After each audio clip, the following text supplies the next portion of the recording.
Şəm ənti qəşəmdir, həmi pərvanə ləzzətli. Qoy sağı gətirsin sənə peymanə ləzzətli.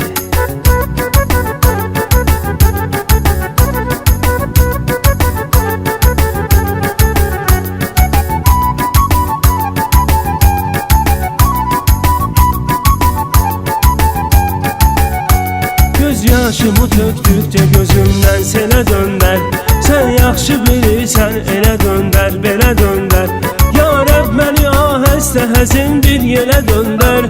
Yarın qara saçlarla çəkim şanə ləzzətli. Yarın qara saçlarla çəkim şanə ləzzətli.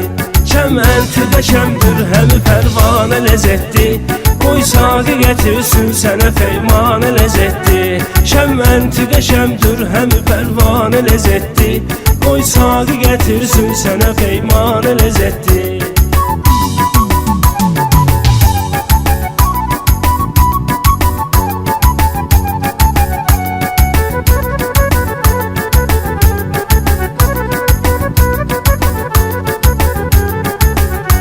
Bilməm pərsən, sən nə mələksən, nə firiştə.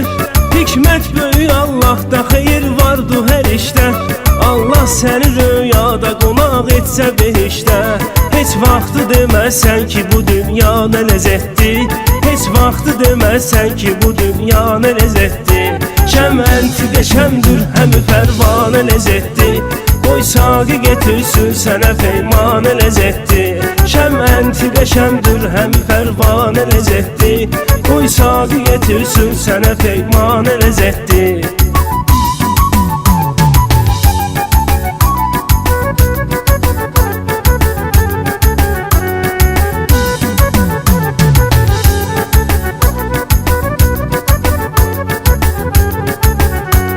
Vüqar elə bir şairdi, dahidi dahi. Yandırmadadır cümlə xiridarları yahi. Qəbrində görüm nur ilə doldursun ilahi. Bir də çətin olsun belə həmxanə ləzzətli. Bir də çətin olsun belə həmxanə ləzzətli. Şəm ənti qəşəmdir, həmi pərvanə ləzzətli. Qoy sağı gətirsin mənə peymanə ləzzətli. Şəm ənti qəşəmdir, həmi pərvanə ləzzətli.